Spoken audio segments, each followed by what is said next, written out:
Alright guys, so as you've just seen, this is my new exhaust for the Mark 5 Golf GTI. Most of you guys will be aware of a car called the R32 Golf. I'll put a photo on the screen now of what the exhaust on that car looks like.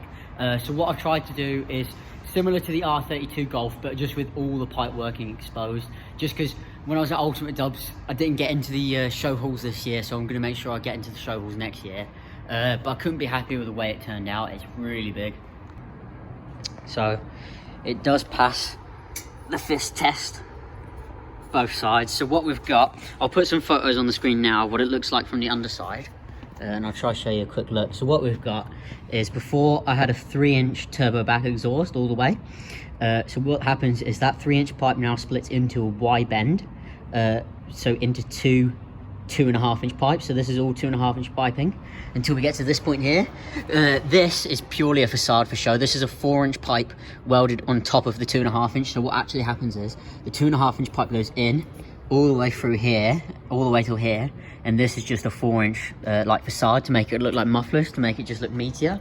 And then after the 2.5-inch comes out, it goes into a 90 bend into these 4-inch tips.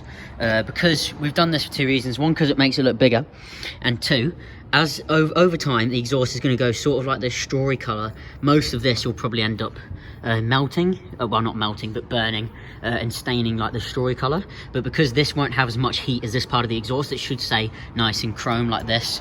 So hopefully this will last the test of time. So that's the change to the exhaust, which I was talking about at the end of my last video.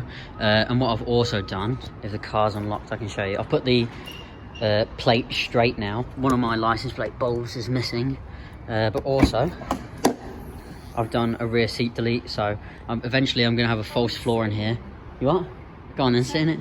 Eventually I'll have a false floor in there, and a half cage or a K-brace, something like that, and have it all done in yellow.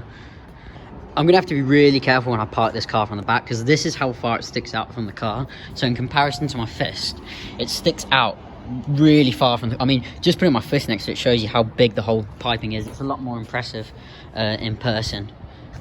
But it sticks out really far from the back of the car, so I'm going to have to be careful not to back it into anything. Like sounds wise and volume wise, it's pretty much the same. The car sounds a bit louder because I've taken the rear seats out, so volume wise maybe a little bit more, but it's mainly tone. It's become a lot more like throaty and raspier. Cost wise, you're looking for the whole system, including the 200 cell down pipe, the straight through for the rest of it with a res, and then this custom back box at the back, all in is about £1,600. £600 of that is just for the custom back box which I've had made. So we've had to cut the bumper, cut the rear, like I guess it's the rear crash bar or the metal of the chassis, and bend that all up, relocate the heat shield just to make this all fit, because it's a lot bigger than it should normally be.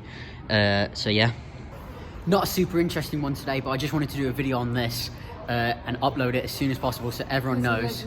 Yep, and so everyone knows that this is my idea. I was the first to do this to a Mark 5 GTI. I'm trademarking it world first, like exposed dual exit back box, crazy big design exhaust thing.